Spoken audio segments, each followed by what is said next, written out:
Orar pela vida do pastor Eduardo, vamos orar por essa palavra que vai ser ministrada ainda nessa noite. O pastor Eduardo teve uma gripe, está se recuperando, está bem melhor hoje, mas ele me pediu para substituir ele aqui hoje. Não vou estar à altura, irmão, o pastor Eduardo coloca a régua muito alta, mas eu vou tentar chegar perto aqui, tá bom? Então feche seus olhos, vamos orar, nós vamos falar sobre a sabedoria hoje. Pai, em nome de Jesus, ainda na Tua presença, te adorando nesse lugar, nós pedimos, vem ministrar os nossos corações aqui, vem trazer a sabedoria do Teu Espírito Santo sobre as nossas vidas, Senhor. Que cada um aqui hoje encontre também direção para resolver situações pelas quais estejam passando, Senhor, seja na sua vida espiritual, conjugal, financeira, seja qual for, Senhor, o problema, a situação pelo qual esteja passando, que nós venhamos a encontrar sabedoria na Tua palavra, Senhor, para resolver todos os nossos conflitos, para, Senhor, fundamentar todas as nossas relações. Que essa noite o Senhor fale conosco de maneira clara, Senhor.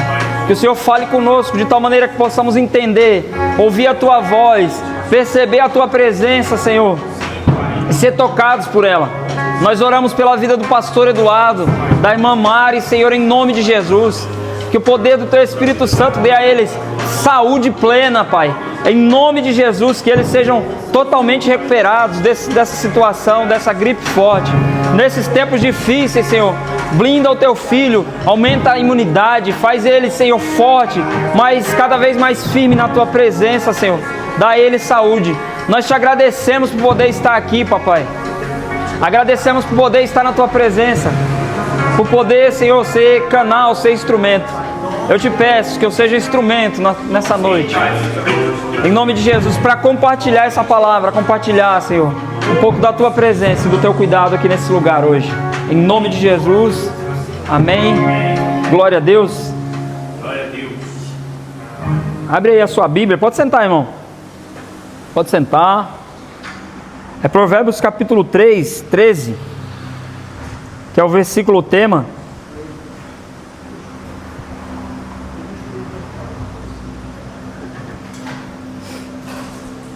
Provérbios 3, 13, já está aqui, ó.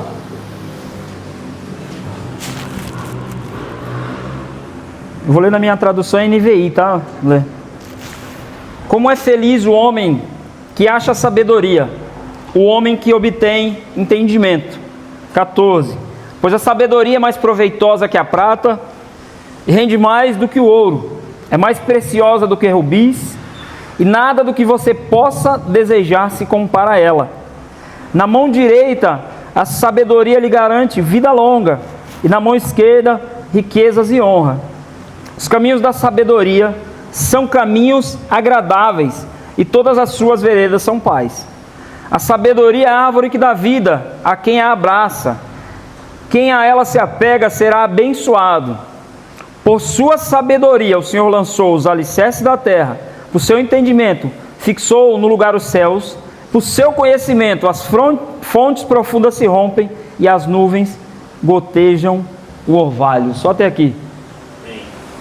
Então, irmãos, eu decidi falar, como nós estamos numa escola bíblica, a sabedoria, ela é um tema tão estudado e quase tão controverso quanto a ideia de Deus. Quando você fala de Deus e você fala de sabedoria, os homens fizeram diversas perguntas a respeito de Deus, não chegaram a quase conclusão alguma, só se chega a alguma conclusão de fato de quem é Deus e de que Ele faz a partir de um relacionamento com Ele.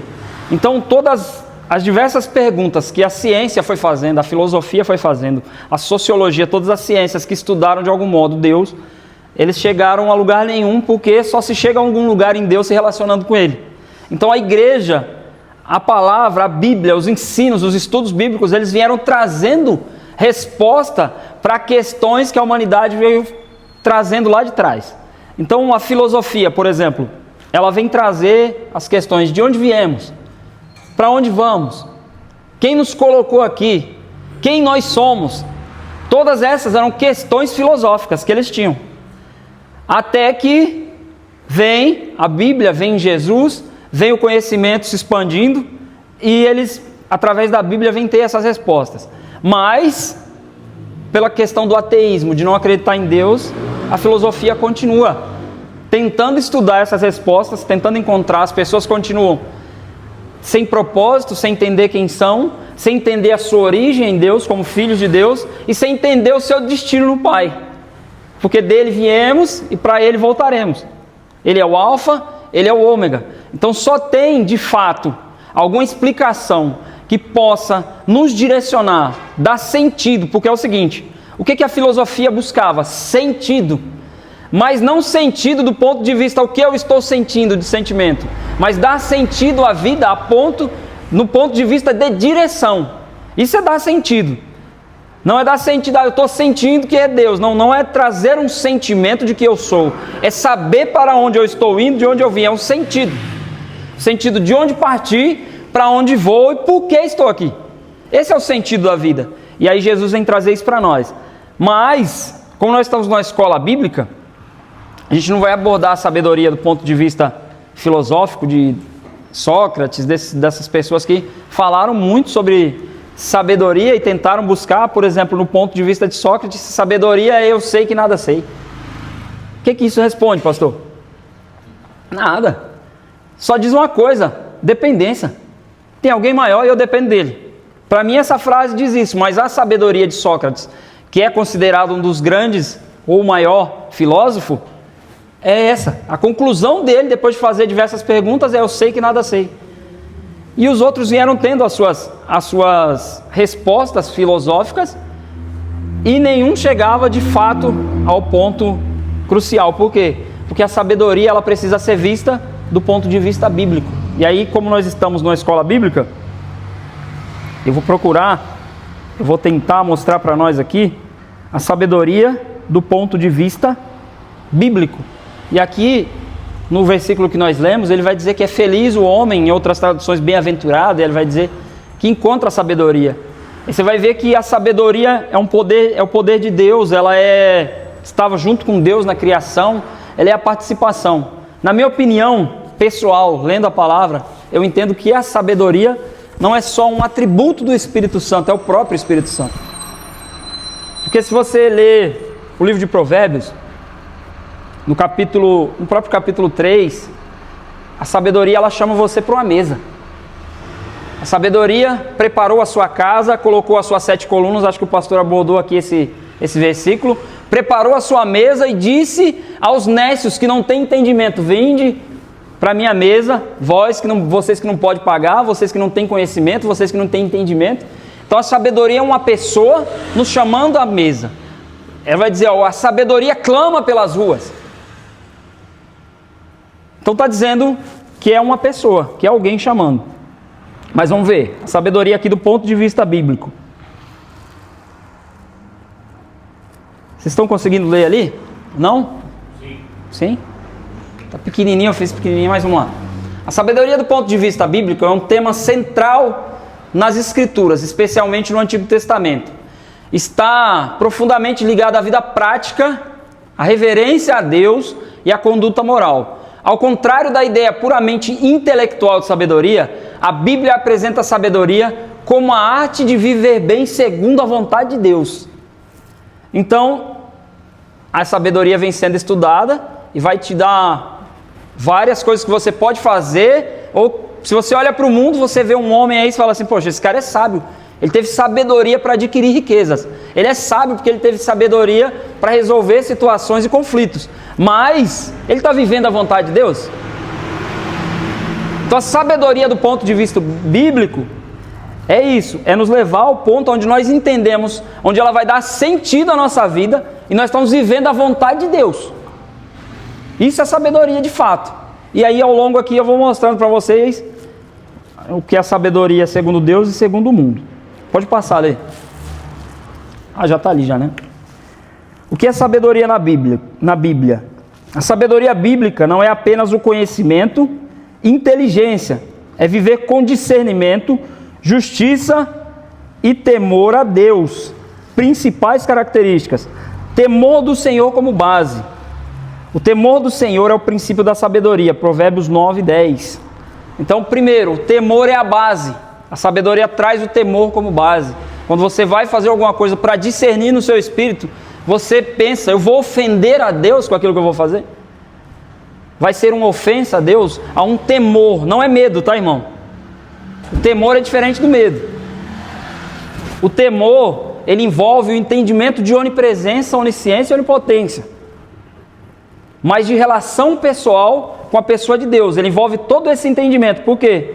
Não existe negação maior do que um cristão que diz acreditar num Deus onipresente, mas ele vai fazer algo porque está sozinho. Então você nunca está sozinho, irmão, porque você crê num Deus onipresente. Se eu creio num Deus onipresente, o temor do Senhor me leva a entender que todo lugar onde eu estou, Ele está. Então eu não estou fazendo nada escondido. Posso esconder do irmão, posso esconder do pastor, mas não posso esconder de Deus. Deus, quando veio no jardim, naquele dia, Ele já sabia o que Adão tinha feito. Então, o temor do Senhor vai te direcionar a tomar decisões sábias, te direcionar a fazer coisas sábias, entendendo que, se eu temo ao Senhor, eu entendo a sua onipresença comigo sempre. Eu não vou ofender o Espírito Santo, eu não quero que Ele se afaste de mim. Primeira base. Segundo, relacionamento com Deus. Sabedoria vem de ouvir, confiar e obedecer a Deus. Então, discernimento de espírito vem disso, de ouvir, confiar e conhecer, se relacionar com Deus. Como que eu ouço Deus?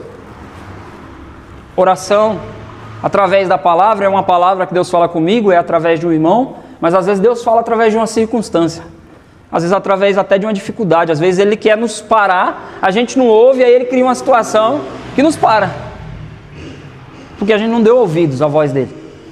Então Deus, Ele fala de diversas maneiras, mas a importância de ter discernimento de espírito é para a gente não entrar em algumas coisas pela nossa própria sabedoria, pelo nosso próprio entendimento, pelo nosso próprio olhar. Por vezes nós entramos nisso, por vezes nós atravessamos portas que não devíamos ter passado. Por quê? Porque não tivemos discernimento de espírito. Nós só usamos o nosso próprio entendimento, o nosso próprio olhar, a nossa própria visão, e aí nós não buscamos em Deus qual era a opinião de Deus. O que Deus ia dizer a respeito disso que eu estou querendo fazer? O segundo ponto. E aí o terceiro é a aplicação prática. Saber viver de forma correta, lidar com o próximo e tomar decisões justas. Por que isso é importante, irmão? Porque, por vezes, as nossas decisões, elas estão centradas em nós mesmos. Então nós não pensamos se ela vai ser justa em relação ao irmão. Nós só pensamos no benefício que ela vai trazer a nós. Então a decisão sábia, centrada em Deus, ela pensa no coletivo. O Espírito Santo, tudo que Ele vai trazer para nós, Ele vai trazer um pensamento coletivo. A partir do momento que eu me casei, toda decisão minha afeta a minha esposa. A partir do momento que eu tive filhos, as decisões minhas afetam meus filhos. Já afetam o coletivo. A partir do momento que eu faço parte de uma igreja, minha decisão pode afetar muito a igreja. Então toda decisão que ofende o coletivo, mas que abençoa ou que beneficia o indivíduo, ela nunca é uma decisão sábia. A decisão sábia do Espírito Santo, ela sempre contempla a justiça do coletivo. Como isso vai afetar a todos, não como isso vai beneficiar a mim. Esse é o primeiro pensamento, assim, prático da sabedoria para nós. Vamos lá. Estou indo rápido? Tá bom? Tá ótimo. Tá ótimo. Então, a sabedoria de forma correta é lidar com o próximo e tomar decisões justas. Então, como que eu lido com o próximo? Como que eu lido com o próximo? Como que eu lido com o próximo no trânsito? Como que eu lido com o próximo quando ele me ofende? Como que eu lido com o próximo? Porque o próximo não é só quem está próximo, né? O próximo geralmente é quem está longe, aí chega ali naquele momento. Mas como que eu lido com o outro? Como que eu lido com o próximo? Como que é a minha resposta a ele? Porque a sabedoria do ponto de vista humano, a sabedoria do ponto de vista filosófico, ela era elencada pelas perguntas que os homens faziam. Mas a sabedoria do ponto de vista bíblico, ela é, vamos dizer, como é que eu posso dizer? Ela é vista a partir da resposta que você se torna. Não é a partir da pergunta que você faz, é a partir da resposta que você se torna. Então, quando você está vivendo com sabedoria, o Espírito Santo está vivendo em você. Sabedoria do ponto de vista bíblico é o Espírito Santo vivendo em você. Então você não pode mais ser reativo. Você precisa ser reflexivo. Você tem que pensar antes. Você reflete, você é luz. Você não é a reação. Porque é o seguinte, irmão, ações a gente controla, reações não. Por isso que de fato nós descobrimos se o Espírito Santo ele está agindo em nós nas nossas reações. Por isso que Deus permite algumas coisas acontecerem para ver qual vai ser a nossa reação diante daquela palavra que a gente não queria ouvir, diante daquela situação que nós não queríamos viver. Quando alguém atravessa a nossa frente na fila, mas eu cheguei primeiro. Quando a gente tem que lutar pelos nossos direitos, quando a gente tem que fazer algumas coisas, que a gente vem de forma reativa a fazer isso, aí nós vamos perceber, quem reagiu? Fui eu? Foi a carne ou foi o Espírito? Foi a sabedoria humana ou foi a sabedoria de Deus em mim? Por isso, lidar com o próximo com sabedoria é uma marca de quem está vivendo na sabedoria divina. Vamos lá. Livros da sabedoria, literatura sapiencial. Vou olhar aqui, minhas letras estão muito pequenas aqui. Pode mudar aí, por favor. Eu nem estou usando o negocinho, vou usar aqui, velho. Eu consigo não, né? Aí. Livros da sabedoria, literatura sapiencial. O Antigo Testamento contém livros conhecidos como sapienciais, que trazem saber, que tratam diretamente do tema da sabedoria. Provérbios, coletânea de ensinamentos práticos para uma vida reta e sensata. Enfatiza valores como trabalho, prudência, domínio próprio e honestidade. A sabedoria é personificada por uma mulher que clama nas ruas. Provérbios 1:20, a sabedoria clama em alta voz nas ruas. Eclesiastes reflete sobre o sentido da vida e a futilidade das buscas humanas sem Deus. Famosa expressão, vaidade de vaidades, tudo é vaidade. Conclusão, o verdadeiro sentido está em temer a Deus e guardar seus mandamentos. Jó é um livro de sabedoria, um homem justo que sofre injustamente. A sabedoria aparece como um mistério profundo que pertence a Deus. Aí Jó diz lá em Jó 28:23. De onde vem, pois, a sabedoria? Deus entende o caminho dela. Aí eu coloquei aqui, ó, vocês estão vendo aqui embaixo, sabedoria e eclesiástico. Eclesiástico, Siracida, livros deuterocanônicos. Não tem na nossa Bíblia. Tem na Bíblia católica e outras Bíblias ortodoxas. Exalta a sabedoria como dom divino que conduz à vida eterna. Então não são livros canônicos, eles não foram colocados na Bíblia, foram considerados não canônicos, mas são uma boa leitura. Se você puder fazer, pode fazer essa leitura entendendo a questão. Não são livros divinamente inspirados, mas são sábios, são coisas boas. Então vamos lá. Eu sempre digo o seguinte: confie no homem de Provérbios, mas duvide do homem de Eclesiastes. Por quê? Porque o homem de Provérbios é um homem que, percebendo a necessidade de governar um povo, ele entendeu que aquele povo era o povo de Deus. Então o que ele fez? Ele foi até Deus e disse: Deus, eu não tenho condições de governar o seu povo. E Deus falou: me pede o que você quiser. E o que ele pediu para Deus? Sabedoria. Salomão pediu sabedoria. Então o homem que escreveu Provérbios é um homem cheio do Espírito Santo, é um homem cheio de sabedoria, mas que se perdeu em algum lugar no caminho. E aí agora o livro de Eclesiastes é um homem buscando sabedoria. Então como que um homem sábio, o homem mais sábio do mundo, está buscando algo que já é dele? É porque ele perdeu em algum lugar. Se você ler o livro de Eclesiastes, você vai perceber Salomão falando assim: obrigado, Rafa, eu busquei a sabedoria observando os animais, eu busquei a sabedoria na bebida, eu busquei a sabedoria me relacionando com mulheres, eu busquei a sabedoria nos livros, eu busquei essa... Como que ele está buscando sabedoria, irmão? No final da vida dele, o homem mais sábio, que a gente olha e fala, é o homem mais sábio. Ele está igual nós, por muitas vezes. A gente vem para a igreja buscar algo que já é nosso. Por quê? A gente chega aqui: Deus, me abençoa, Senhor. Aí a palavra vai dizer assim: o Senhor já nos abençoou com toda sorte de bênção nas regiões celestiais em Cristo Jesus e nos fez assentar com Ele no seu trono. Então Ele já te abençoou, irmão. Então Salomão, O homem de Provérbios é um homem cheio da sabedoria, que a recebeu porque pediu de Deus, pediu ela para Deus humildemente. Reconheceu a sua insuficiência e recebeu de Deus sabedoria. Mas o homem de Eclesiastes, apesar de ser um livro que mostra sabedoria, mas não é uma sabedoria do ponto de vista do Espírito Santo. É a sabedoria, agora Salomão buscando sabedoria sem o Espírito Santo. Ele perdeu em algum lugar a sua conexão com Deus e agora ele está buscando de novo. Então esses livros são de sabedoria. E o livro de Jó, que a gente vê como um testemunho de Jó, tal, mas é um livro cheio de ensinos de sabedoria. Mas essa fala de Jó, que ele fala no capítulo 28, de onde vem, pois, a sabedoria? Deus entende o caminho dela. É porque Jó, ele se achava sábio, ele está rodeado ali com seus amigos sábios, tendo uma discussão, mas ninguém consegue explicar por que Jó está passando por aquelas coisas. E aí a gente volta lá onde tinha falado, porque era vontade de Deus. Por isso que eu comecei dizendo que sabedoria, viver com sabedoria, é entender a vontade de Deus. É ir diante de Deus, buscar discernimento, por que eu estou passando por isso, Senhor? Vontade, é sua vontade? Então vou passar, vamos passar junto. É ir diante de Deus e perceber o que Deus quer me ensinar nisso. O que o Pai quer corrigir na minha vida. O que Ele quer trazer para mim. Tudo que acontece, aí a gente vai lá para Romanos, e ele vai dizer que todas as coisas cooperam para o bem daqueles que amam a Deus.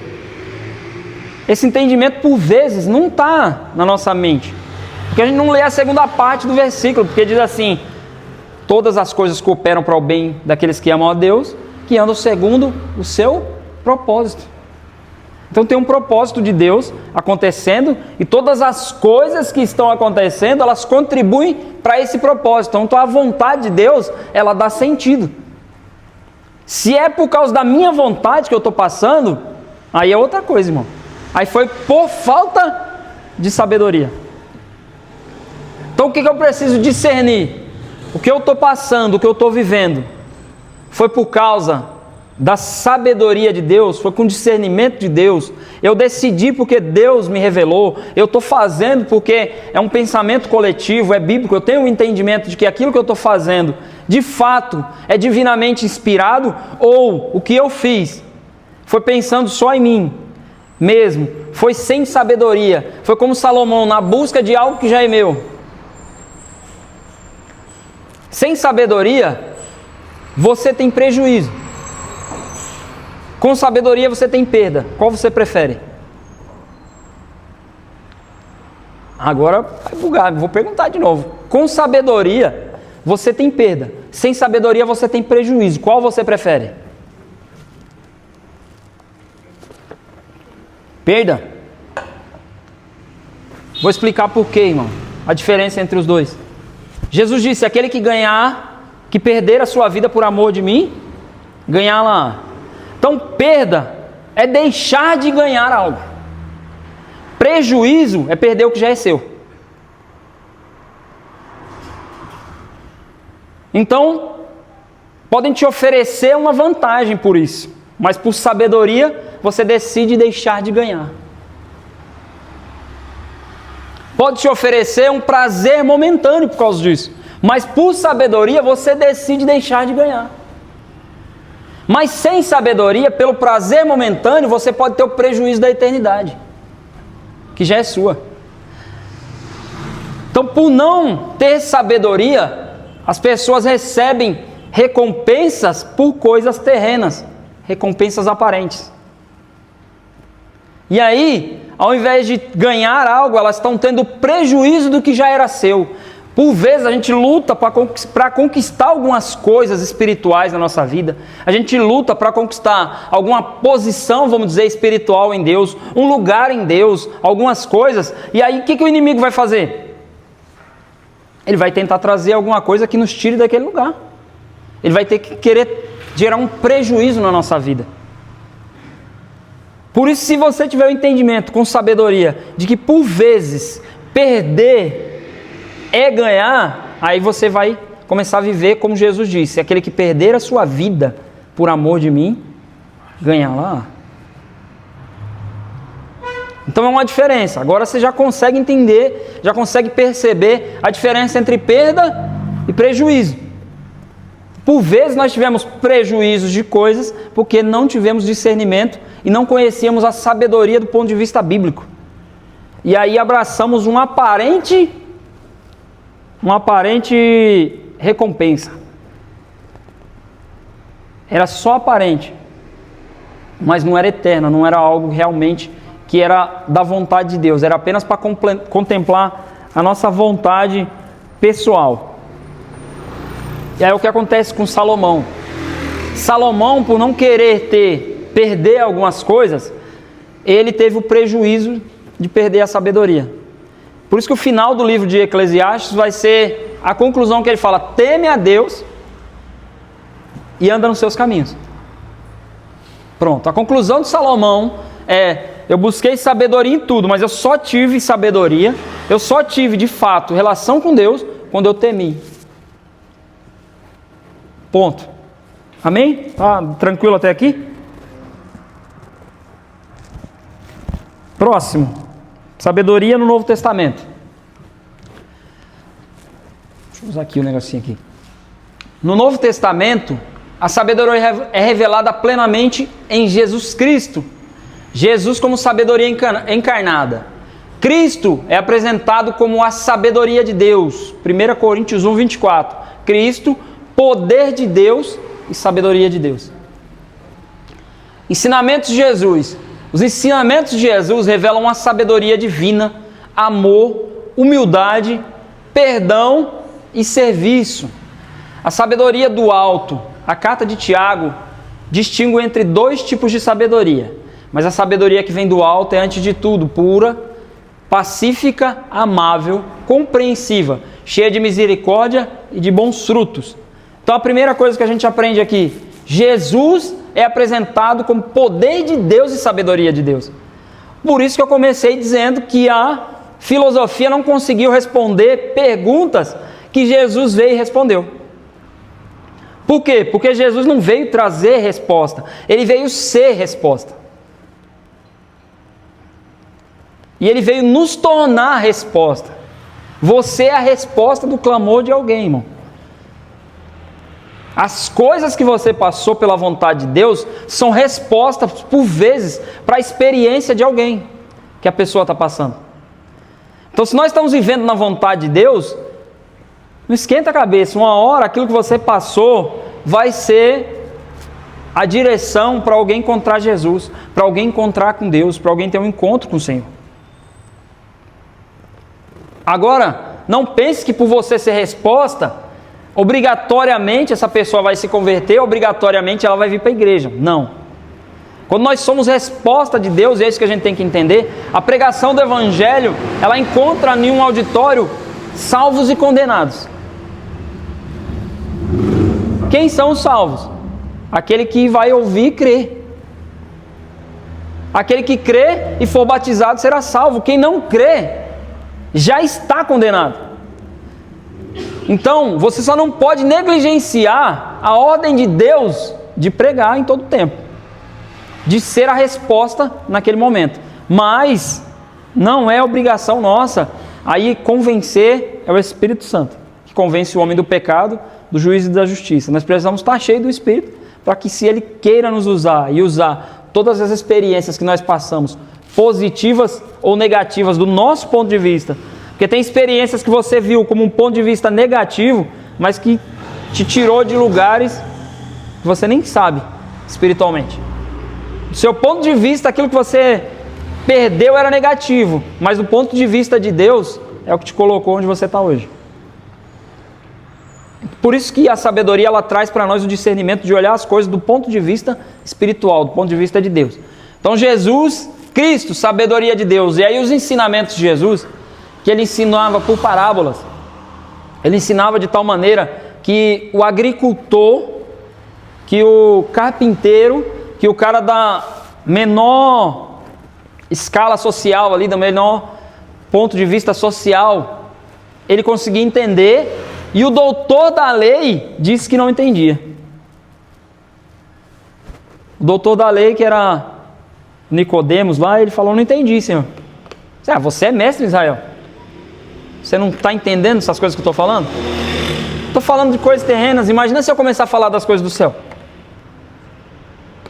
Mas muitos homens de pequena estatura dentro da sociedade, eles entenderam Jesus. Quando Bartimeu clamou e disse assim: Jesus, filho de Davi, tem misericórdia de mim. Posteriormente Jesus vai dizer assim: glória a ti, Senhor, que escondeu essas coisas dos sábios entendidos e revelou elas aos pequeninos. O ensino de Jesus era um ensino de serviço, era um ensino inclusivo. Como que a mulher do fluxo de sangue entendeu que ela podia tocar em Jesus? Se a lei dizia que ela tinha que ficar trancada, ela não podia tocar em ninguém.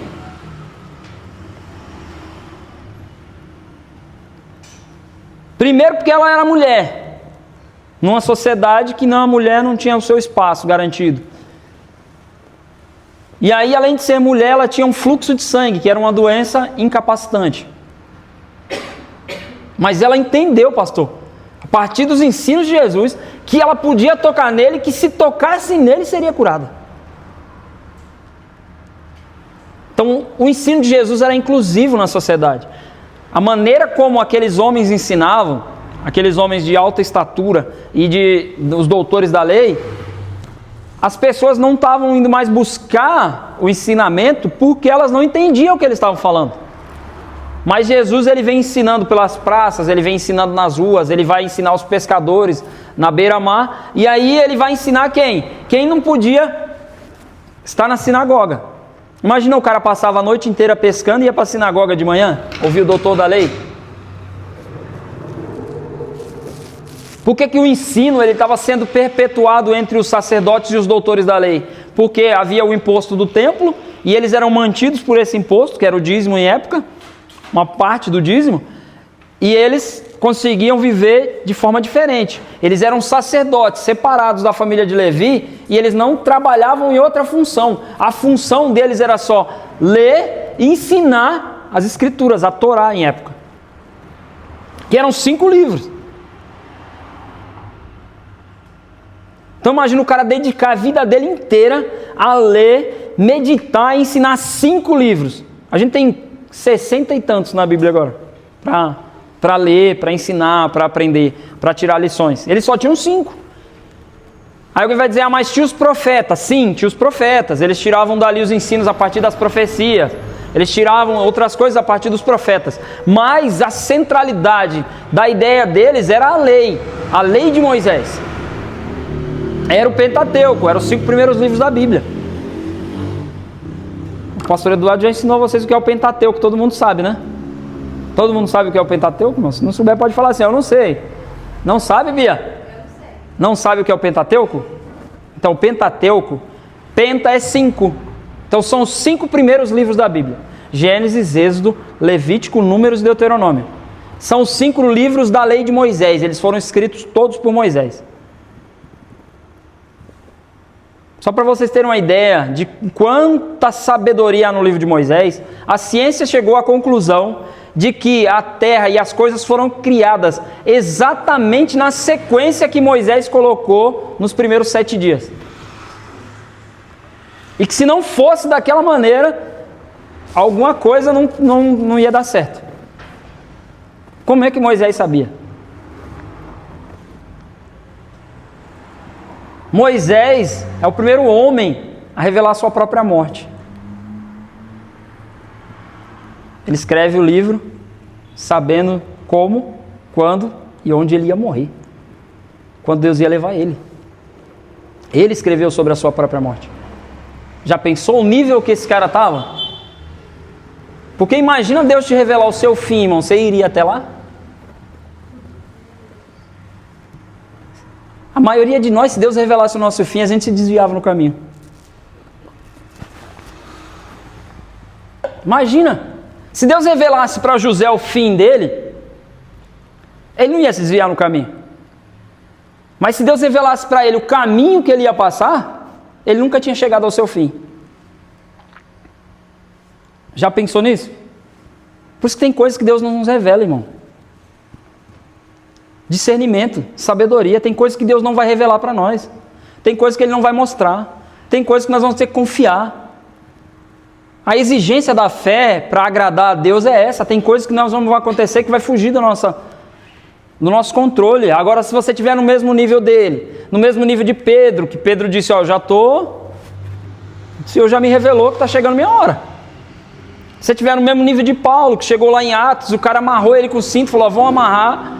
O profeta Ágabo amarrou Paulo com o seu próprio cinto e falou, olha, o dono desse cinto será amarrado, preso, açoitado e morto em Roma. E o Espírito Santo, poucos dias antes, tinha dito para Paulo, vai para Roma. E aí todo mundo começou a chorar e falar, Paulo, você não pode ir para Roma. Ele falou, eu estou pronto para o fim que me foi revelado, eu não vou me desviar.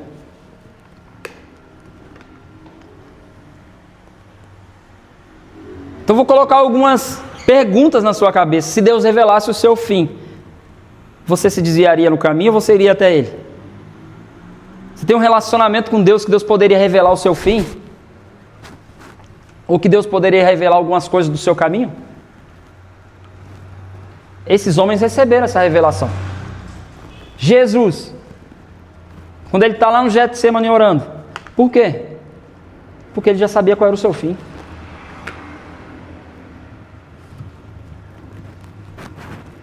E como homem, ele tinha medo de não suportar esse fim.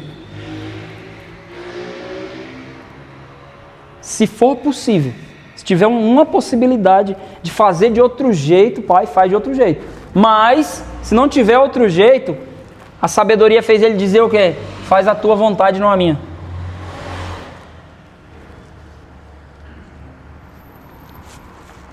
Ficou um pouco estreito agora, né, irmão? Não era para pregar, não, era só para... Mas vamos lá. Tiago 3,17. Eu vou pedir para você abrir, ler. Que aqui tem uma coisa, a gente já está quase... Tem mais uns 3 aí só, slides. Mas eu vou pedir para ler, abrir, para a gente ler. Porque esse texto, ele tem que... Você tem que pegar esse texto aqui e morar nele alguns dias, irmão.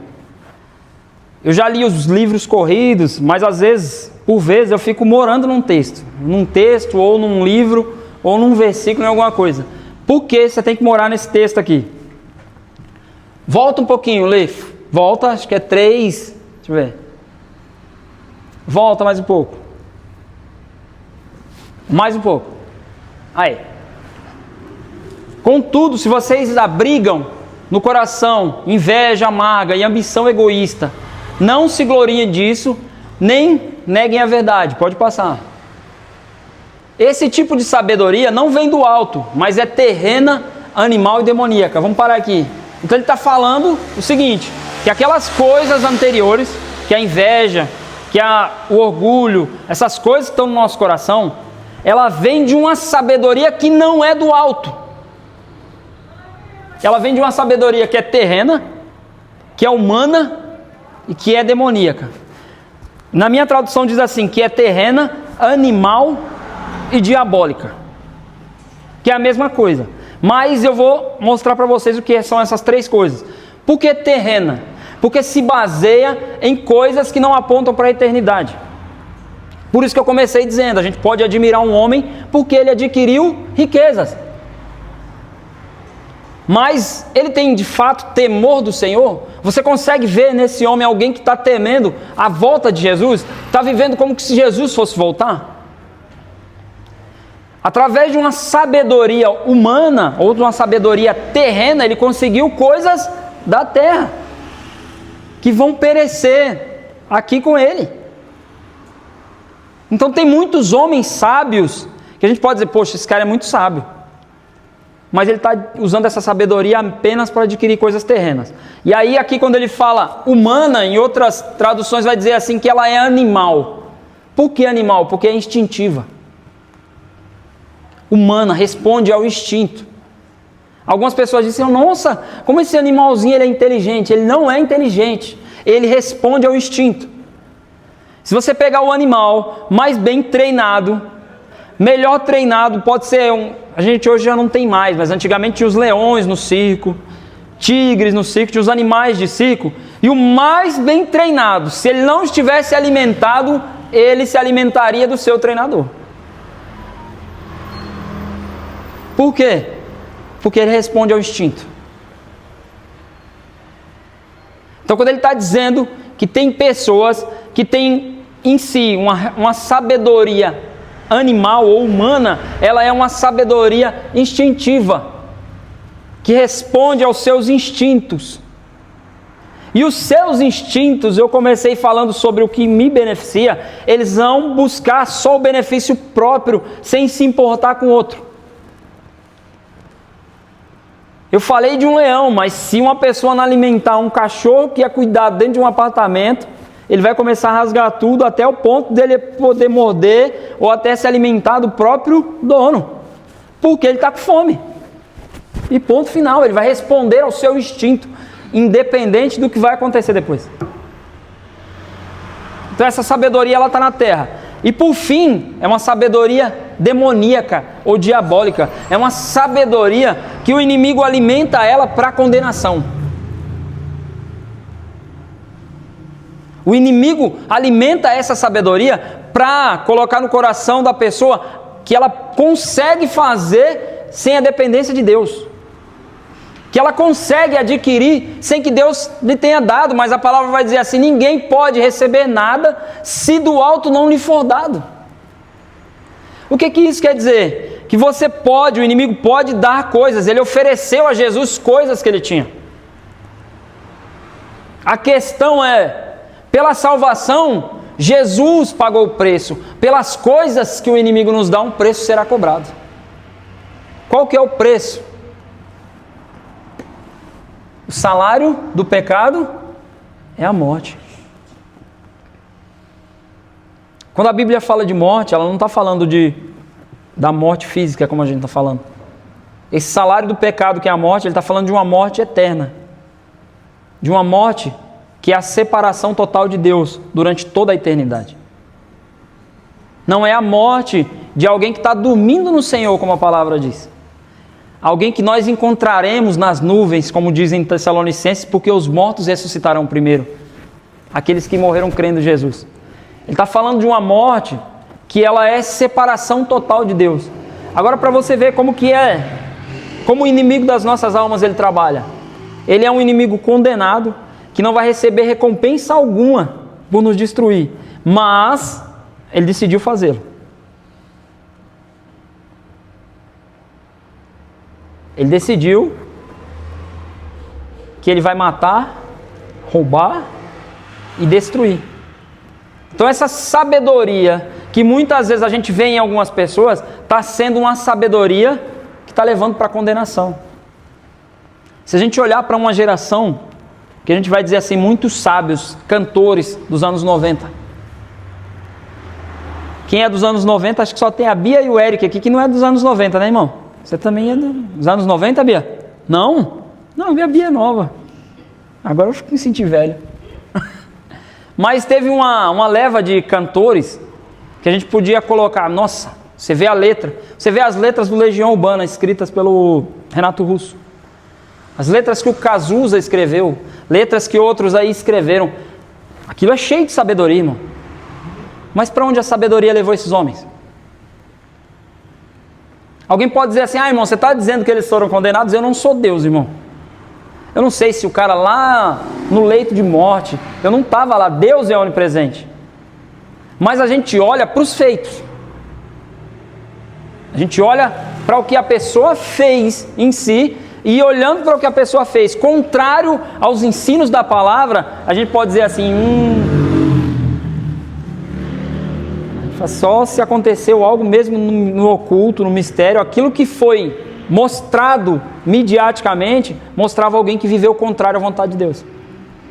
Não é o meu desejo, não é a minha vontade, não é, o meu coração não é esse. Eu queria, irmão, em nome de Jesus, encontrar um cara igual o Renato Russo. A música do cara dizia assim: como poderia alguém deixar um Deus tão triste? Ele estava falando, ele estava num anseio por Deus, num anseio pela eternidade, que estava dentro dele, porque a Bíblia diz que o Senhor colocou a eternidade dentro de nós, para com ela nos afligir, e ele tinha esse anseio dentro de si, porém ele foi para a homossexualidade, ele foi buscar em outras coisas, assim como Salomão quando perdeu a sabedoria de Deus. E aí o sucesso que ele passou a viver foi trazendo mais para ele dessa sabedoria diabólica, dessa sabedoria demoníaca, que foi empurrando ele mais para um caminho de condenação. Isso, se você quiser procurar, tiver curiosidade, procura lá, Clube dos 30, que são cantores, artistas, pessoas extraordinárias, todas morreram antes dos 30 anos. Todos eles. E aí tem muitos nomes, se você procurar isso aí na internet, você vai encontrar o Clube dos 30, que o pessoal elencou assim, são artistas e cantores que morreram antes dos 30 anos, nas drogas, overdose, homossexualismo, todos na mesma linha de uma vida destrutiva. E pessoas extraordinárias que alcançaram sucesso, alcançaram fama, alcançaram dinheiro e que dentro da sua profissão foram praticamente insuperáveis. E são admiráveis por causa da arte que escreveram. Nós podemos admirar a arte deles, mas não podemos admirar as suas vidas. Então, assim, essa sabedoria demoníaca ou diabólica que Tiago está colocando. Continua a ler, para a gente ir, já é o 9 e 10. Não, pode ir na Bíblia mesmo, por favor. Pode passar. Lá no... Aí, agora ele vai falar da sabedoria que vem do alto.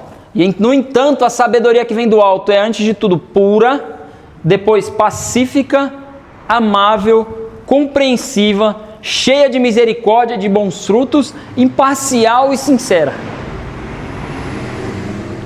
Então lá ele colocou que a sabedoria que não vem do alto, ela é humana, ela é terrena, humana, animal e diabólica. Mas a sabedoria que vem do alto, ela está aqui, ó. E aí você tem que olhar para isso e perceber nas suas decisões. Essas decisões, elas estão vindo para coisas que vão do alto. O que eu vou fazer me purifica ou me... Qual que é a palavra? Agora eu perdi a palavra. Vai, alguém me fala a palavra? Me torna impuro. Traz purificação ou traz impurezas para a minha vida? Isso é discernimento de espírito, sabedoria que vem do alto. Depois é pacífica. E tem gente que quer entrar em toda a guerra dos outros, ou então é guerreiro, irmão. Eu sei que você é um guerreiro de oração, né? A nossa guerra não é contra a carne nem contra o sangue, mas a gente, sem a sabedoria do alto, deixa de ser pacífico. E aí a sabedoria que vem do alto, Jesus vai dizer, bem-aventurados os pacificadores. Vamos lá. É amável, é compreensiva. Quanta dificuldade, irmão, às vezes as pessoas têm de nos entender. E quanta dificuldade às vezes a gente tem de empenhar um esforço para entender o outro. Vamos lá. Cheia de misericórdia. Ou a gente está esperando o irmão errar para apontar o dedo e fazer o julgamento. A gente está esperando só porque isso nos faz parecer superiores aos outros. Qual que é a nossa conduta quando o outro erra conosco, quando o outro erra, quando a gente fica sabendo do erro do outro? Como é que a gente trata isso? É com misericórdia ou é com apontamento? E eu não estou dizendo que nós vamos ser omissos com o erro, que o pastor está aqui, ele sabe como corrigir um erro, como fazer as coisas de tal modo que a pessoa não seja humilhada e exposta e destruída. A igreja, ela precisa voltar a ser a igreja que é confiável para uma confissão. Tem muita gente vivendo pecados dentro da igreja porque não vê a igreja como confiável para uma confissão. Precisa ser, irmão, você precisa ser uma pessoa confiável para uma confissão. Por quê? Porque o melhor amigo sempre tem um outro melhor amigo. E no mundo, o que eu ouço do meu melhor amigo, eu sempre conto para o outro melhor amigo. Não é verdade? Alguém vai dizer, não é. 99,9% das vezes, alguém ouve uma coisa e diz assim, ó, estou confiando em você. Aí a pessoa fala assim, eu não sou baú. Eu já ouvi muito isso. Eu não sou baú para guardar segredo. Estou mentindo, irmão? Se eu estiver mentindo, fala que eu paro. Isso é fala do mundo, não pode ser fala da igreja. Não pode ser. Você, ao ouvir o pecado do irmão, se o convencer, Jesus diz que você encobriu uma multidão de pecados. Você encobriu uma multidão de pecados, você expôs uma multidão de pecados. Vai ter com teu irmão. Se ele for encontrado em pecado, vai tu só com ele. Se você o convencer, encobriu uma multidão de pecados. Se você não convencer, vem e chama outro. Aí você chama alguém maduro e fala assim, irmão, ó, não precisa falar nem o que é, mas a gente precisa ajudar o irmão. A gente precisa ajudar ele. Como é que está acontecendo então? Eu conversei com ele algumas coisas que estão acontecendo, mas eu queria que você fosse comigo. Vamos lá orar por ele, vamos conversar com ele nós dois. Foi os dois, não convenceu o irmão. Aí Jesus falou assim, agora você chama a igreja. Há um processo. Há um processo a ser respeitado. Então, misericórdia, bons frutos. Bons frutos. Onde estão os nossos bons frutos, irmãos?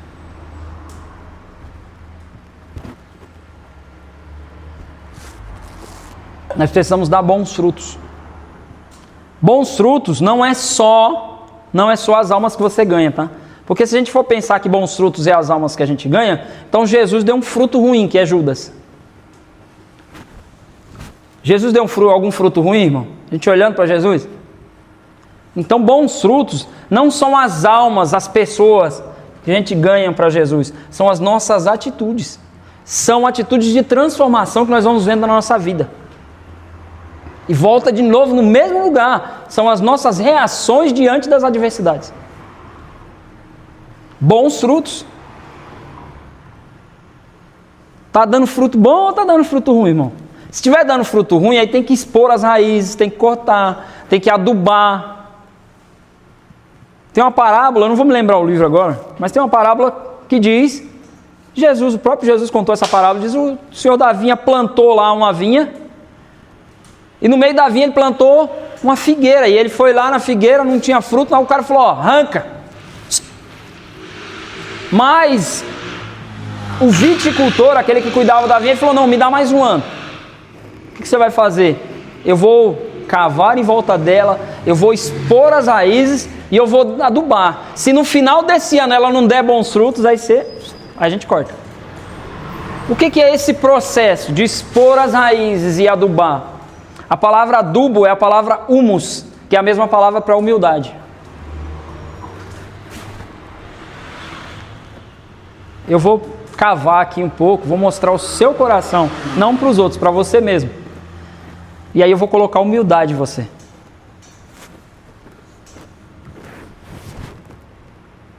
Para que você comece a dar bons frutos. Então vamos lá. Imparcial. Eu vou usar esse espaço aqui, eu não gosto de falar de política, irmão. Mas nós somos a igreja mais parcial que já existiu em relação à política. Se entrar alguém de esquerda ali, talvez a gente não ore por ele. Porque o cara votou no Lula. E eu não estou defendendo ideologia de esquerda, eu não estou defendendo o que os caras defendem. Eu estou dizendo que por trás de um entendimento de alguém que decidiu votar, tem uma pessoa. Então a imparcialidade, ela sempre parte do seguinte princípio: tem uma pessoa ali, independente da escolha que ela fez. A menina, vou usar aqui, eu estava vendo no Instagram hoje, a menina morreu lá na Indonésia, quem viu? Ficou abandonada lá, caiu no vulcão. E no Instagram dela estava lá, ele não. Porque ela não é feminista, é de esquerda, não queria o Bolsonaro. E aí embaixo, pessoas, cristãos, tá vendo? Aproveitando o momento da morte da menina, para apontar que por causa da ideologia política que ela seguiu, ela está recebendo um castigo, irmão. Onde que está a nossa mente nisso? Aonde que está a imparcialidade? Então a sabedoria, ela traz imparcialidade para você saber julgar. É claro que os nossos os nossos ideais, os nossos propósitos, tudo aquilo que a gente defende, se alinha muito mais com o que foi defendido pela direita. Mas também tem um monte de político de direita corrupto. Também tem muita corrupção do outro lado. Então os dois lados estão lá jogando o jogo da política, da corrupção, e a gente devia estar aqui jogando um outro jogo. De imparcialidade, e não de buscar, porque com sabedoria, a sabedoria sempre vai te levar a um lugar, evitar os extremos. Por que está acontecendo a guerra em Israel? Por causa dos extremistas religiosos, irmão. Nós não precisamos de ministros extremamente cristãos. Nós precisamos de ministros verdadeiramente cristãos. Eu sou cristão, não precisa. Nós temos a necessidade de que ele seja minimamente, verdadeiramente cristão. Então, evite extremos, irmão. Você não é de extrema direita, mas você também não pode ser de extrema esquerda. Estude os dois lados e encontre o ponto de equilíbrio da sua imparcialidade, através da sabedoria do Espírito Santo. Encontre isso e saiba quando encontrar alguém. Porque eu estou falando isso? Porque a guerra vai começar daqui uns dias, porque a eleição é ano que vem. É ano que vem a eleição, presidente? Então, irmão, você vai ver a guerra que vai ser. Você vai ver o tamanho da guerra que vai ser, e a igreja envolvida, e pastores envolvidos, e todo mundo envolvido, e mentira de um lado, e mentira de um outro, e aí a gente vai lá, olha uma mentira no Instagram, e ainda compartilha. E aí a gente se iguala a eles, porque eles pegam e fazem o seguinte: mentem e não pedem desculpa. O cara mente, destrói a vida de alguém, a partir de uma fake news, que eles usam esse nome, e não pede desculpa, irmão, e a gente ainda compartilha.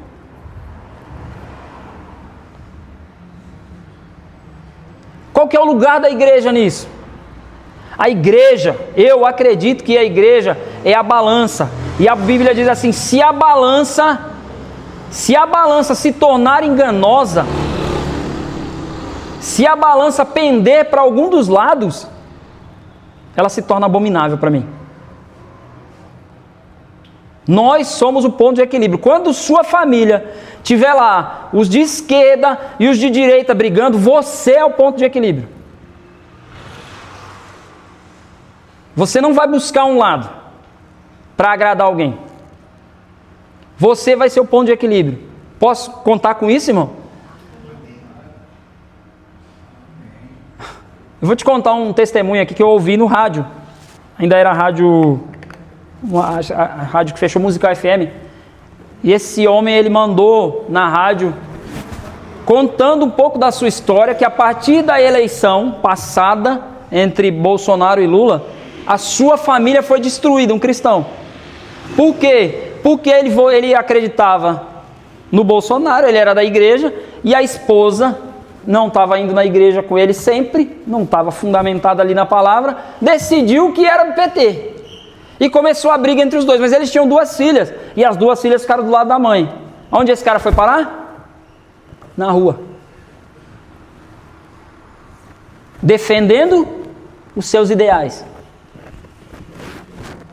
Então, por causa da política, vale a pena perder a minha família? Mas, a gente fala isso agora, mas nós vimos quantas coisas desse tipo acontecerem. Por falta de quê? Imparcialidade. Imparcialidade, você tem que ser imparcial em algumas coisas. Em algumas coisas, em relação à palavra, em relação aos princípios do reino, em relação, você tem as coisas da igreja, da palavra do Senhor, você tem que ser inegociável. Mas tem coisas do mundo que você tem que se colocar num ponto de equilíbrio e ser imparcial, irmão, por sabedoria. E eu não estou dizendo que você vai ter que concordar, mas você tem que ter equilíbrio para entregar a sua opinião sem ofender o outro. E se você vê que não dá para fazer isso, encerra o assunto e entra em outro assunto. Não perde o assunto com o irmão porque você não quer falar daquilo. Entre em outro assunto. Olha, não vamos falar de política não. Minha opinião é divergente da sua, mas eu respeito a sua. Acho que você não vai conseguir respeitar a minha. Vamos falar de outra coisa. Não tem mais sabedoria nisso, irmão, do que gritar os seus próprios preceitos? É verdade. Imparcialidade. Nós vamos viver um período onde a imparcialidade ela vai dizer de fato quem é a igreja. Muitas pessoas vão perder outras pessoas por causa da falta da imparcialidade, porque já escolheram um lado. Uma vez, numa galáxia distante, né, pastor, em outra igreja aí, me ligaram assim, perguntaram, falaram assim: você já escolheu o seu lado? Um pastor me ligou: você já escolheu o seu lado? Aí eu falei assim: bom, se a gente está dentro da mesma igreja eu tenho que escolher um lado, é porque nós já perdemos a centralidade de Cristo. Então eu não escolhi lado nenhum, irmão, eu estou no centro. Eu estou no centro do negócio aqui, porque é Cristo o centro, o alvo. Ah não, mas você escolheu o lado do pastor Fabiano. Eu falei: mas o pastor Fabiano não está de outro lado, ele está do mesmo lado que você. Não tem dois lados. Você que está olhando para dois lados e aí você escolheu o outro. Faltou o quê? Equilíbrio, imparcialidade. Não tem lado para escolher. Nós temos que chegar num ponto onde a nossa convergência seja maior do que a nossa divergência. Porque em Cristo, a palavra diz que se faz convergir todas as coisas. Como é que nós vamos convergir todas as coisas em Cristo? Com imparcialidade. Em determinados assuntos. E a política é um deles. A política é o principal assunto do nosso tempo, que precisa gerar em nós imparcialidade, entendimento da nossa posição. Uma pessoa perguntou: quem você vai votar, Carlos? Eu falei: o voto é secreto, irmão. O meu voto é secreto, sabia? Por quê?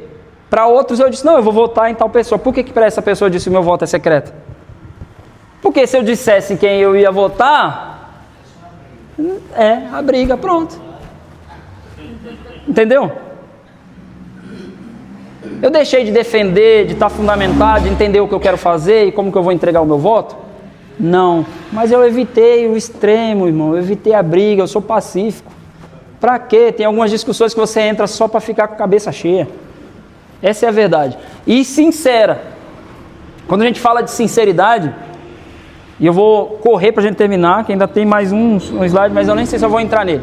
Mas vamos lá. Quando eu falo de sinceridade, eu faço algumas perguntas, porque eu acredito que o ensino com perguntas vai fazer você não só pensar agora, mas continuar pensando depois. Você é verdadeiramente sensível ao Espírito, ou você é sinceramente suscetível às coisas? Vou repetir. Para pensar. Você é verdadeiramente sensível ao Espírito Santo, ou você é sinceramente suscetível às coisas? Sinceramente suscetível aos acontecimentos? Porque a sinceridade que nasce da susceptibilidade às coisas, ela é muito ruim, irmão. Eu sou sinceramente suscetível a qualquer estímulo. E aí a pessoa, vou voltar ao equilíbrio para vocês entenderem. A pessoa me faz uma pergunta, e aí eu vou responder para ela de forma sincera, matando ela.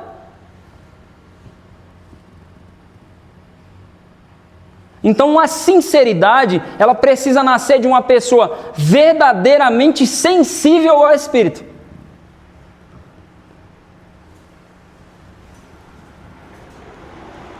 A pessoa vai me perguntar algo e vai dizer assim: seja sincero, Carlos.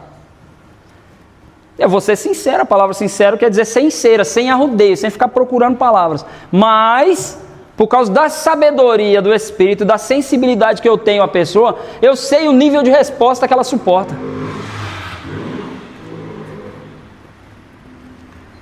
Tem pessoas que, se ela te perguntar foi bom e você falar não foi, irmão, sem cera, pronto, você matou ele, irmão. Tem gente que já me perguntou assim: cara, foi bom? Eu falo assim: olha, isso foi bom e isso aqui você pode melhorar. Olha a diferença, irmão, da resposta. Olha só, eu não sou melhor que ninguém não, irmão, mas eu sei quem está falando comigo. Então, se o pastor Fabiano, a gente se conhece, e ele chegar e falar assim: Carlos, A pregação, aquele negócio que eu fiz foi bom, eu vou falar assim, pastor, não foi bom. Estou falando com um pastor, estou falando com alguém que eu conheço. Eu sei qual o nível que ele está. Mas uma pessoa às vezes me pergunta, Carlos, foi bom? Não estou mentindo para ele, irmão, mas vou dizer assim, olha, isso e isso foi bom, vou exaltar primeiro que foi bom. Mas isso e isso você pode melhorar. Quantas vezes a gente não faz isso, irmão? E mata o outro. Faz às vezes a pessoa desistir de algo que ela podia de fato melhorar. Às vezes a gente vê alguém fazendo as coisas pela primeira vez e acha que o cara já tinha que ser o expert. Às vezes a gente, olha, a grande capacidade de uma igreja de crescimento é a igreja que tem capacidade de suportar culto ruim. Porque se o culto tiver que ser bom sempre, talvez a gente está vindo só pela qualidade do culto, não por causa do irmão. A gente consegue, irmão, de fato suportar culto ruim e falar, mano, foi ruim hoje. Será que a gente consegue, Maila, sair daqui e falar assim, não cantei nada hoje? A gente consegue, de fato, ser sinceramente sensível ao irmão, para no próximo culto, quando ele fizer bem, falar assim, olha, foi muito bem. Continua melhorando nisso, continua nesse caminho. Então ali está dizendo uma sinceridade, mas não é uma sinceridade aos olhos do mundo. Não é uma sinceridade que machuca, não é uma sinceridade que maltrata, não. É uma sinceridade que vem da sensibilidade ao Espírito.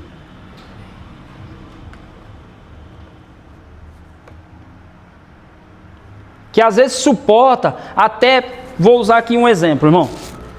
Eu vim da Assembleia de Deus. E quando que era o período de maiores guerras? No período das festividades. E quando que começavam as guerras? Quando escolhia a cor da cortina.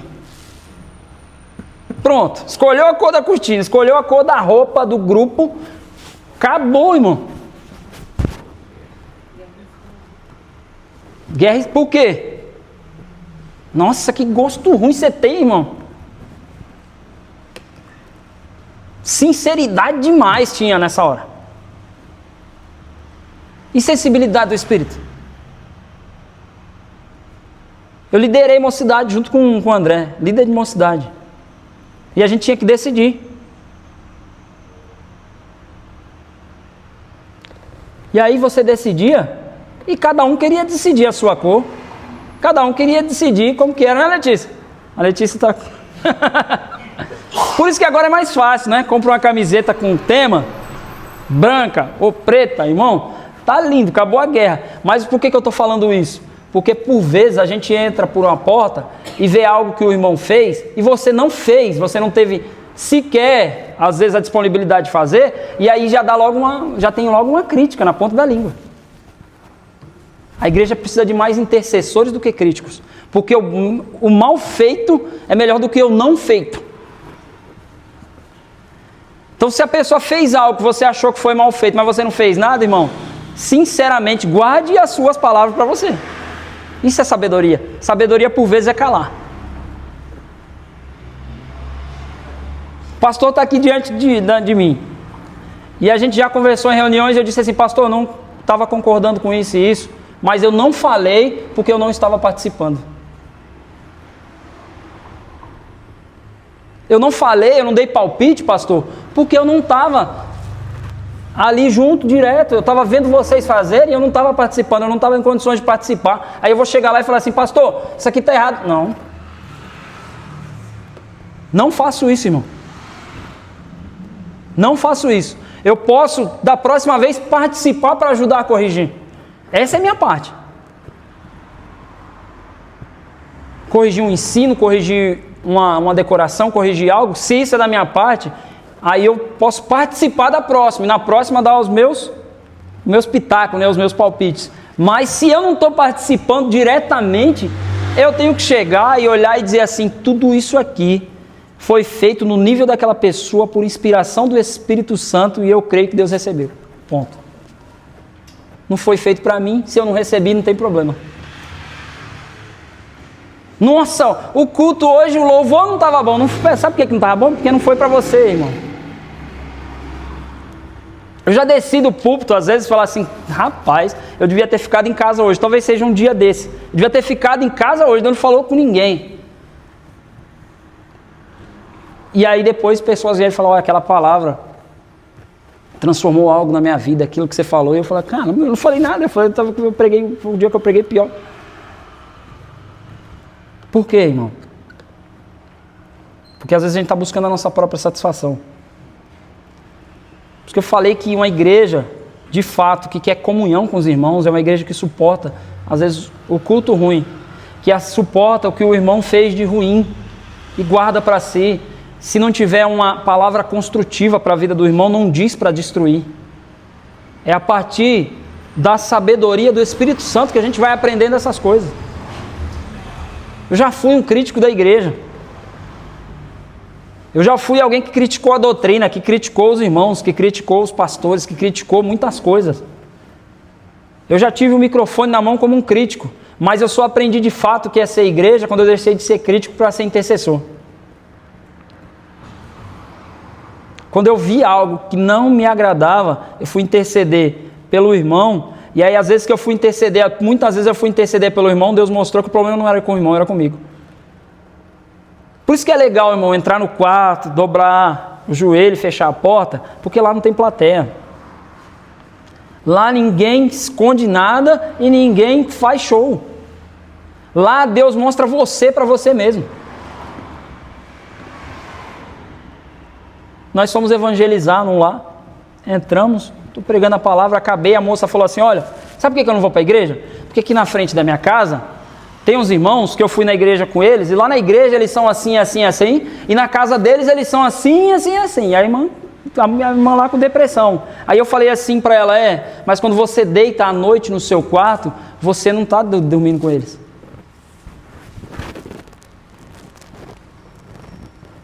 Lá no seu travesseiro é você mesmo e Deus. Então não busque Deus a partir deles. Busque a Deus para Ele mostrar você mesmo. E aí quando Ele mostrar você mesmo, você vai buscar mais a Ele para Ele te transformar mais. Para Ele te transformar mais. Ah, irmão, por isso, não estou defendendo o mau testemunho de ninguém. Não é essa a ideia. Faltou sabedoria para os irmãos, faltou sabedoria para ela. Porque ela deixou a igreja por causa do testemunho de outro, e muitas pessoas fazem isso hoje. Só que nós nunca deixaríamos a igreja por causa do mau testemunho do outro, se nós olharmos para as vezes que nós demos mau testemunho. Por isso que primeiro é a partir de mim. Vamos lá, senão vou... Acho que já é só até aqui, Leai. Vamos lá para o outro slide para mim terminar. 9h36 já, desculpa aí, irmão.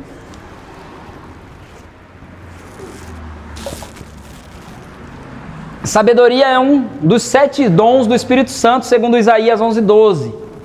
Repousará sobre ele o Espírito do Senhor, espírito de sabedoria e de entendimento, o dom que capacita o cristão a enxergar a vida sob a luz de Deus, sobre a revelação de Deus. Esse é o Espírito Santo em você. Ele faz você enxergar coisas que antes você não enxergava. A gente vivia uma vida sem Deus e coisas que eram boas para nós aparentemente, hoje a gente olha e fala assim, meu Deus do céu, eu fazia aquilo ali no bar,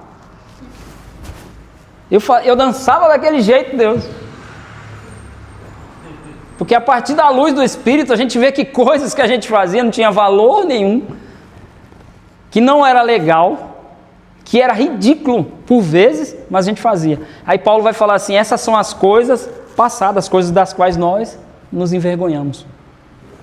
Então, o Espírito Santo repousou sobre Jesus, e Ele deu essa promessa sobre nós, Ele repousa sobre nós, para a gente ver essas coisas com sabedoria e entendimento, entender de fato o que nós fazíamos. Vamos lá, vou ser mais rápido agora, acho que está acabando, né, Lando? E aí só uma comparação para você fazer, comparando sabedoria humana versus sabedoria de Deus. Sabedoria humana e ali sabedoria bíblica, ou sabedoria de Deus. Sabedoria humana, baseada em lógica e razão. Sabedoria de Deus, baseada em fé e temor de Deus. Busca do sucesso e vantagem. Sabedoria humana, busca viver em justificação e retidão, justiça e retidão. Sabedoria humana pode ser egoísta e orgulhosa. Sabedoria de Deus é humilde, mansa e cheia de amor. Sabedoria mundana é temporária e limitada. Sabedoria de Deus é eterna e perfeita. Sabedoria humana glorifica o homem, honra o homem, entrega coisas para os homens. Sabedoria de Deus glorifica a Deus. Não traz benefício nenhum para o homem. Vamos lá, só depois, se vocês quiserem o estudo, o PDF, eu peço para ele mandar no grupo, alguma coisa assim, ou no aplicativo, beleza. E aí alguns versículos-chave para você procurar ali, quando você precisar de sabedoria. Se algum de vós tem falta de sabedoria, peça a Deus, que a todos dá liberalmente. Eu vou continuar o versículo. E não lança em rosto. É assim que diz em Tiago 1,5. Se algum de vós tem falta de sabedoria, peça a Deus, que dá liberalmente, não lança em rosto. Provérbios 3,13. Bem-aventurado o homem que acha sabedoria. Colossenses 2,3. Em Cristo estão escondidos todos os tesouros da sabedoria e do conhecimento. Por que estão escondidos, irmão? Porque exige busca. Já viu tesouro que alguém encontrou ali no meio da rua, ali um ouro ali? Só se for um anel já, um brinco, um negócio, né? Mas todo tesouro, todo metal precioso, tudo aquilo que é precioso, está em Minas, está escondido, cavado, debaixo da terra. E essa sabedoria que está escondida em Cristo é para que Ele está nos estimulando a buscá-lo. E buscando Cristo, você recebe sabedoria e conhecimento. Salmo 111:10. O temor do Senhor é o princípio da sabedoria. Acho que acabou, né, Lê? E aí a conclusão. A sabedoria bíblica é muito mais que intelecto. É viver de forma correta diante de Deus e dos homens. Reconhecendo a soberania divina. Praticando o bem e buscando a verdade. Revelada em Cristo. Não é algo que se conquista apenas com estudo, mas um dom que Deus concede aos que o buscam com humildade e fé. Amém? Amém. Glória a Deus. Fica de pé em nome de Jesus. Amém.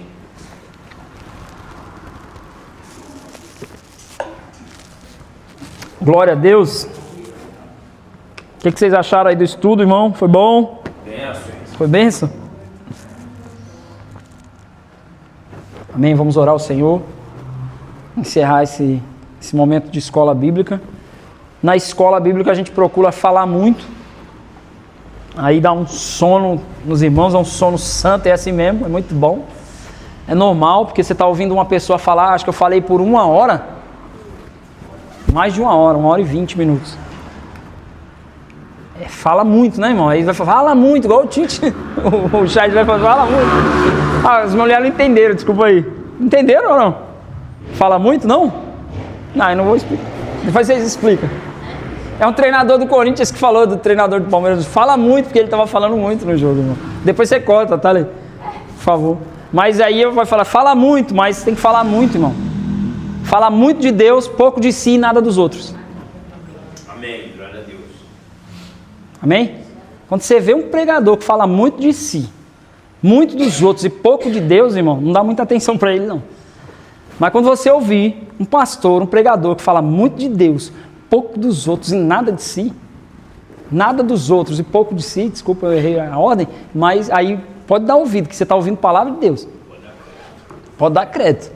Tem muito pregador que ele pode ter até um testemunho legal e tal, de vida com Deus, mas ele quer exaltar a si mesmo a partir do microfone na mão, porque quem está com o microfone na mão fala o que quer, entendendo a responsabilidade do que é feito. Amém? Então vamos orar? Feche os seus olhos. Eu queria ouvir vocês orando.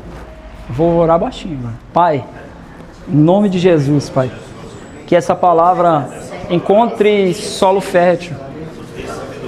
Que esse ensino, Senhor, encontre solo fértil para, em nome de Jesus, que nós venhamos a ter, Senhor, em nome de Jesus, frutos a partir dessa sabedoria que é o Teu Espírito Santo em nós, que é o Teu Espírito Santo trabalhando em nós, que é o Teu Espírito Santo fazendo a Sua vontade em nós. Em nome de Jesus, que haja sabedoria nas escolhas do dia a dia, que haja sabedoria para entender as portas que o Senhor abriu ou que o Senhor fechou na nossa direção, que haja sabedoria no tratamento, no relacionamento com os irmãos, Senhor. Em nome de Jesus, Senhor, dá-nos sabedoria, Dá-nos sabedoria como homens, como sacerdotes, como filhos, como pais, como igreja, Senhor. Nos dá sabedoria. Nós estamos clamando, a Tua palavra diz, Senhor, né? Nós aprendemos nessa noite que o Senhor dá liberalmente, não lança em rosto. Nós queremos receber, Senhor, dessa sabedoria. Dessa sabedoria que vem do alto, Senhor. Que toda revelação necessária para a edificação venha ao nosso entendimento, o nosso interior. Que nós venhamos a buscar conhecimento, Senhor. Em nome de Jesus, em nome de Jesus. Amém, glória a Deus.